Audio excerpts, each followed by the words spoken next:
On a bitter, cold winter night nearly 20 years ago, my grandmother and I donned our Sunday's best just 2 hours before New Year's Day. Battling the elements and wading through a barrage of premature fireworks, we arrived at my childhood church, Greater New Mount Eagle Missionary Baptist Church. As we made our way into the sanctuary, we were greeted with colorful streamers, warm smiles, and an exuberant crowd waiting in anticipation of midnight. We gathered alongside members of our beloved church for what we call watch night service. What I know now that I didn't know then was that we gathered to pay homage to our God and to our ancestors. Long before my grandmother and I sat in the pews of Greater New, my enslaved ancestors gathered on December 31st, 1862, to await the signing of the Emancipation Proclamation. On the hallowed grounds of black churches across the antebellum South, enslaved communities gathered to pray, to sing, and to resist the very shackles that kept them bound.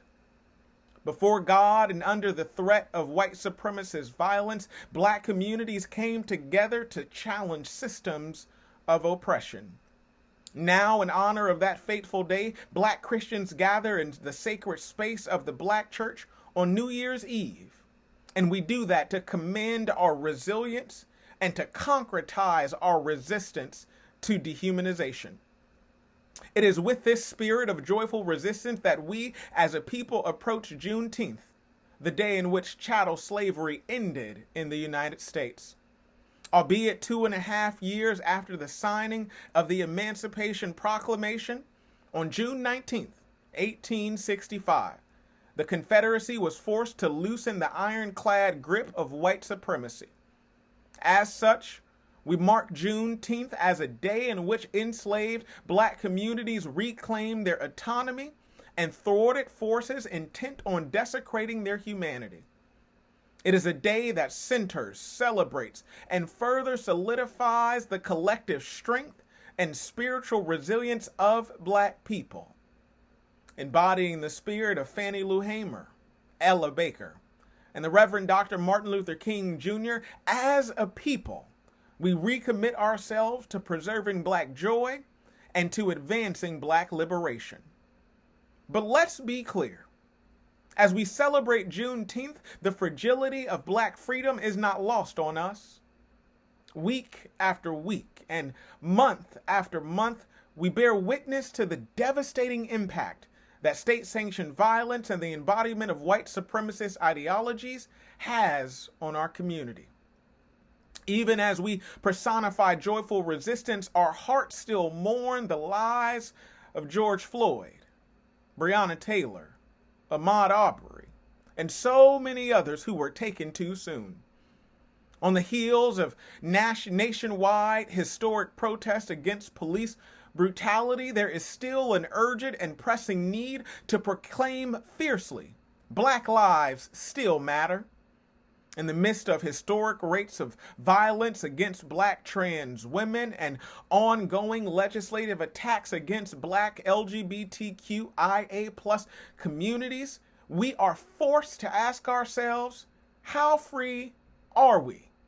Are we free enough to walk home like Trayvon Martin? Are we free enough to listen to loud music like Jordan Davis? Are we free enough to voice our rights like Sandra Bland?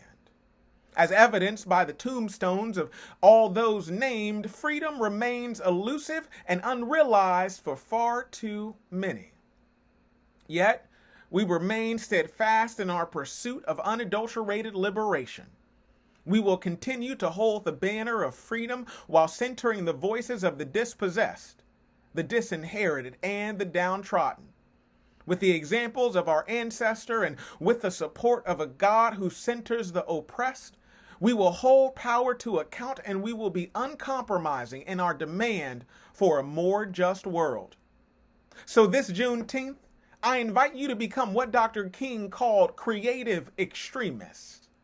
I invite you to imagine a world wherein black people are not seen as the other, I invite you to imagine a world wherein black life is as valuable and indispensable as that of our neighbors.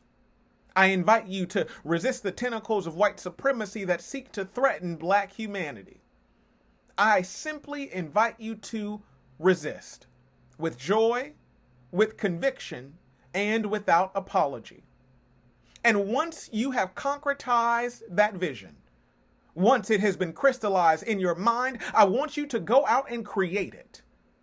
Borrowing language from the prophet Isaiah, I want that vision to be like an indistinguishable fire shut up in your bones, perpetually reminding you to advocate for the least of these and to be a champion of those whom society has deemed disposable. And when you encounter resistance, and you will encounter resistance, let not your heart be troubled. Look to those who came before you and recite the old Negro spiritual, which says, I ain't gonna let nobody turn me around. I'm gonna keep on a walking, keep on a talking, marching to freedom land.